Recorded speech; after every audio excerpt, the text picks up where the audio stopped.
just about security abroad. It's also about safety here at home in the streets of Pennsylvania. You know, let me tell you, it's a very challenging time in the life of men and women who answer the call to serve in the uniform of law enforcement in this country. You know, it seems like every time tragedy strikes, when a police officer is performing their duty, rather than just asking for answers and transparency that is the public's right, there are too many on the liberal left, too many in the media that are prepared to use a broad brush to demean all of law enforcement. There are some who see law enforcement as a force for division in our country and our communities. You know, as I saw last night at LaGuardia, as Glad you were all safe. the vehicles rushed to our plane side almost before the plane stopped rolling.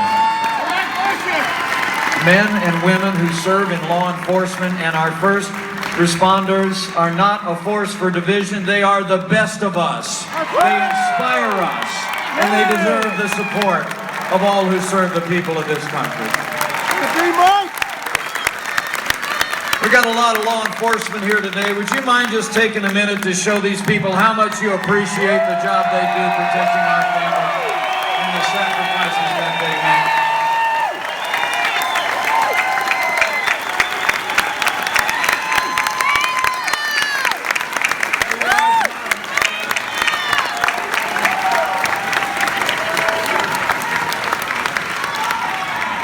I'll make you a promise. As the Chief Law Enforcement Officer of the United States, a President Donald Trump will support the men and women in law enforcement at every level. Damn right he will. We will provide the resources and the training that they need to protect our families and go home safe to theirs, and we will restore law and order to every city and every community in our land. Yeah.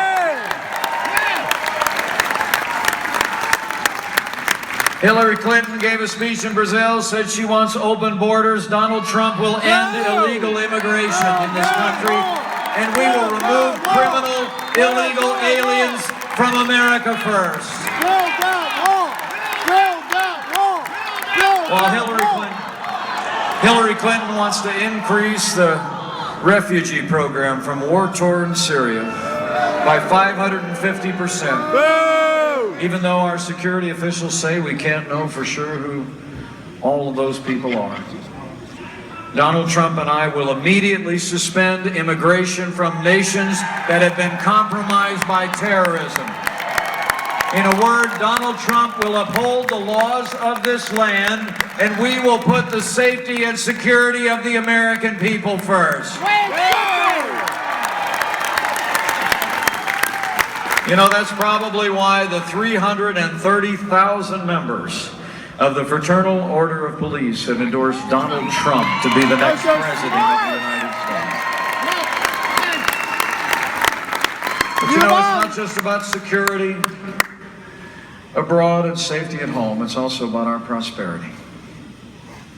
I mean, I have to tell you, to listen to the other side talk, they constantly go out there and find some little statistic that says that good times are here again, right?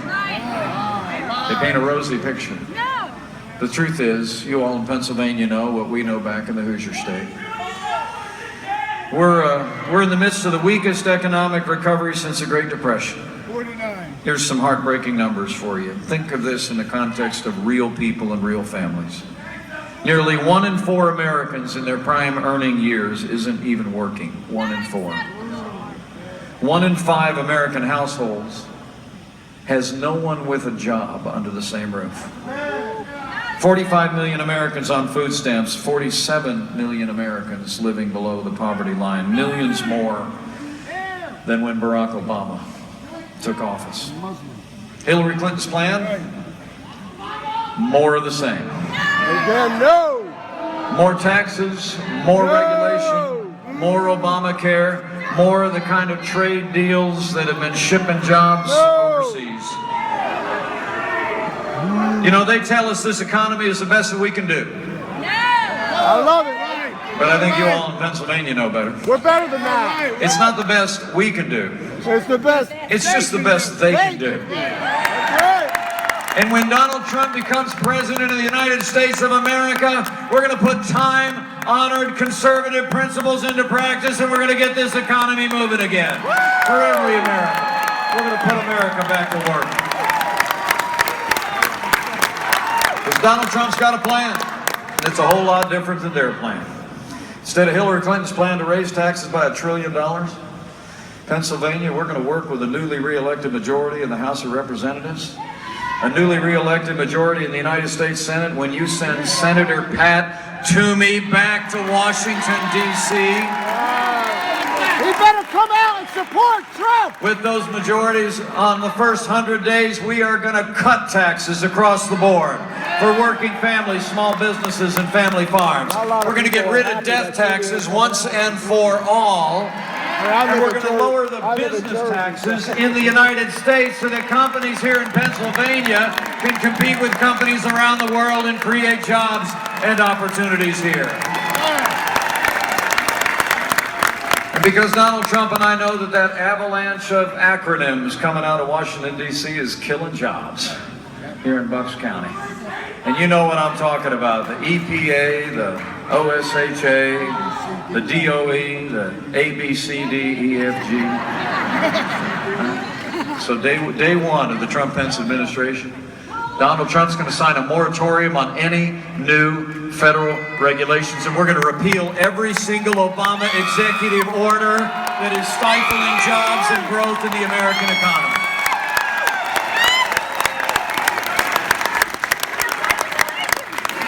And because Donald Trump and I know that among the God-given blessings of this nation throughout our history has been our vast natural resources, day one of the Trump-Pence administration, the war on coal will come to an end. We're going to develop an all-of-the-above energy strategy, call forth all the resources of our land to drive an American economic renewal. And when Donald Trump becomes negotiator-in-chief, you with me on this one? Yeah. Okay, kids, that's not in the Constitution. Yet. But when the man who wrote The Art of the Deal is negotiating our trade deals, trade's going to mean jobs, but trade is going to mean American jobs first, once again. We're going to renegotiate NAFTA, we're going to get out of that TPP thing, and we're going to hold our trading partners accountable to the commitments that they make to the American people and to the most powerful economy in the world. And last but not least, we're going to do away with what former President Bill Clinton calls the craziest thing in the world. Obamacare. You with me on this one? Yeah. I mean, really. It's amazing. We found out this week from the Obama administration, really heartbreaking news for American families, that next year alone, the premiums, the average premiums in Obamacare are going to go up 25%. Premiums are going up. Coverage is going down. It's what former President Clinton called the craziest thing in the world. You know, I guess even with the Clintons, sometimes truth happens.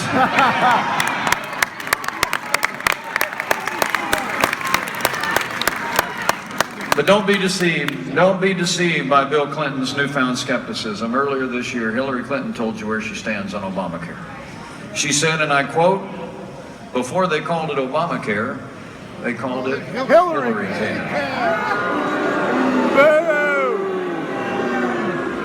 I mean, do you remember? They told you could keep your doctor. If you like your doctor, you can keep him. Not true. They told you if you like your health insurance, you can keep it. Not true. They told you health insurance should be more affordable. Lies on top of lies. I mean, the reasons just continue to pile up, men and women. But my favorite explanation of this came actually from President Obama just last week. Did you hear about this one? The media. President Obama went to Miami to actually celebrate the 3rd anniversary of the launch of Obamacare. And he gave a speech about it in which he compared Obamacare to the he compared Obamacare to the Samsung Galaxy 7 phones that spontaneously burst into flames.